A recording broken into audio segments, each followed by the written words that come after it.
Bonjour, cette capsule vidéo présente deux exemples de factorisation de polynômes par la mise en évidence double. Donc, ce qu'il faut savoir en premier lieu, c'est que généralement, la mise en évidence double s'applique lorsqu'on a 4 termes dans notre polynôme de départ. Évidemment, ça peut fonctionner avec plus de termes, ça va fonctionner avec 6 termes, 8 termes, 9 termes, mais à la base, dans les exemples qu'on va voir, c'est une méthode qui s'applique lorsqu'on a 4 termes. La première question qu'on doit se poser avec n'importe quel polynôme, c'est est-ce qu'il est possible de faire une mise en évidence simple?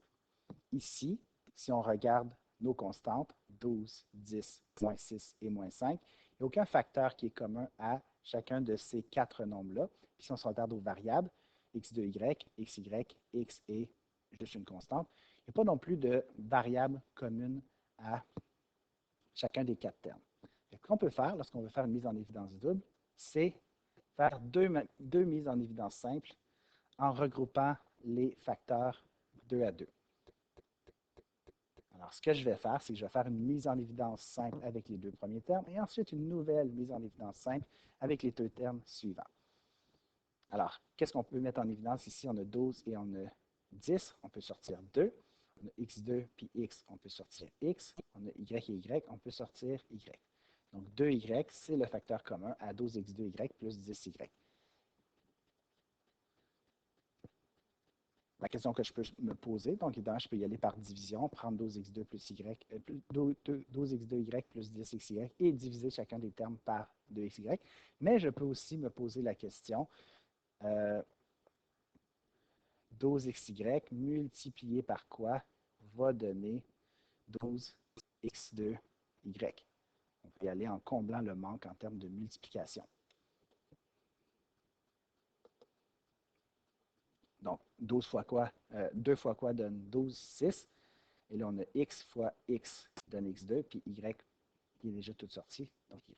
Pour le deuxième terme, par quoi doit-on multiplier 2xy pour obtenir 10xy par... Donc, toutes les variables sont déjà sorties, et il y a juste la constante 5 qui nous reste. Pour la deuxième mise en évidence, ici, donc ce qu'on constate, j'ai souligné les facteurs moins 6x, moins 5, c'est qu'il n'y a aucun facteur commun. Par contre, ce que je peux mettre en évidence, c'est moins 1. Ça va arriver dans certaines circonstances. On va juste sortir 1 ou moins 1. L'écriture du 1 est facultative, mais selon mon expérience, le fait de l'écrire peut aider dans la prochaine étape. Donc, si je sors moins 1, donc c'est comme si j'avais sorti le signe moins, donc ça vient changer tous les signes du binôme qui était originalement moins 6x moins 5 devient moins, ouvre la parenthèse, 6x plus 5. Donc là, il y a toujours une opération de soustraction ici, ce qui fait qu'on n'est pas sous une forme factorisée. Donc, la première étape, elle est effectuée dans la mise en évidence double, c'est de faire deux mises en évidence par groupe de deux termes. Après ça, pour que la mise en évidence double fonctionne, il faut absolument que le facteur qui est ici ainsi que le facteur qui est là soient identiques. Si ce n'est pas le cas, deux possibilités.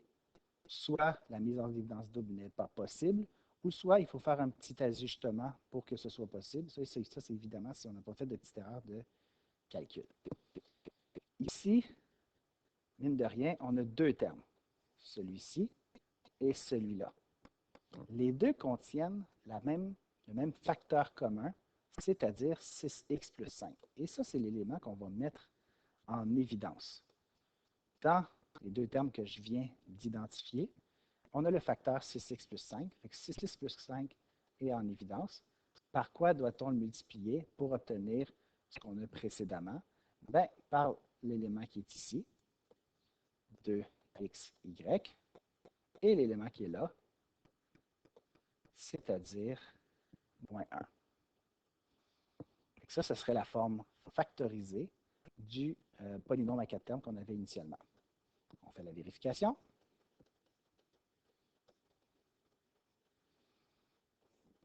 C'est-à-dire qu'on prend 6x plus 5 fois 2xy moins 1.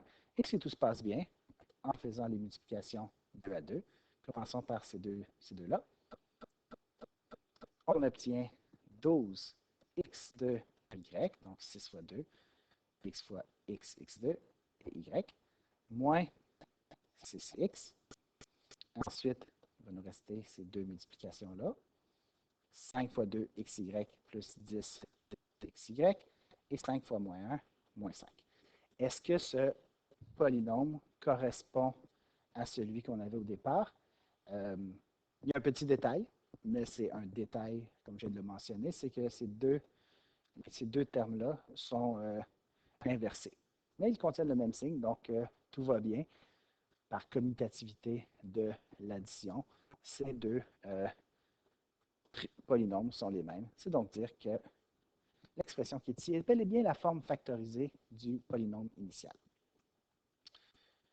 Donc, je fais un deuxième exemple.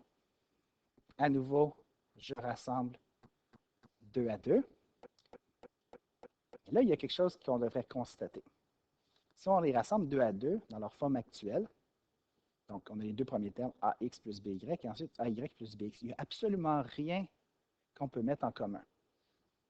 Là, ici, il faut réorganiser les termes. Là, vous avez le choix. Okay? On pourrait se contenter de inverser les deux termes du milieu, mais on pourrait aussi brasser les cartes autrement. Moi, ce que je vais faire, c'est que je vais inverser les termes du milieu. Ainsi, j'aurai AX plus AY plus BY plus BX. Ce faisant, maintenant, si je rassemble 2 à 2, je constate qu'il va y avoir des facteurs communs. Donc, le facteur commun à AX plus AY, c'est le facteur A. Et le facteur commun à BY plus BX, c'est le facteur B. La prochaine étape, c'est de regarder nos deux parenthèses et se poser la question, est-ce que c'est la même chose? Est-ce que ces deux parenthèses-là sont identiques? À nouveau, l'ordre par commutativité de l'addition n'est pas important. Okay? Donc, x plus y et y plus x, c'est le même facteur. C'est donc ce facteur-là, dans l'ordre qu'on souhaite, qu'on va mettre en évidence. Mettons x plus y. Et ce qui va rester, c'est le a et le b ici, que je vais placer. Donc, a plus b. Donc ça, si on ne s'est pas trompé, ça devrait être la forme factorisée de mon polynôme initial. Vérifions. Donc, vérification. Donc, x plus y fois a plus b. Donc, allons-y avec x fois a fois x fois b. Alors, xa plus xb. Et ensuite, ya y fois a fois y fois b. Plus ya plus yb. Est-ce qu'on a les mêmes expressions? On a le ax qui est la même chose que xa, on a xb qui est la même chose que bx, on a aya qui est la même chose que ay, et on a yb qui est la même chose que by. C'est donc dire que ma forme factorisée est juste. Donc évidemment, cette forme factorisée-là pourrait s'écrire de bien des manières. Par exemple, juste en intervertissant les deux facteurs, on obtient une réponse tout à fait juste par commutativité de la multiplication. Merci.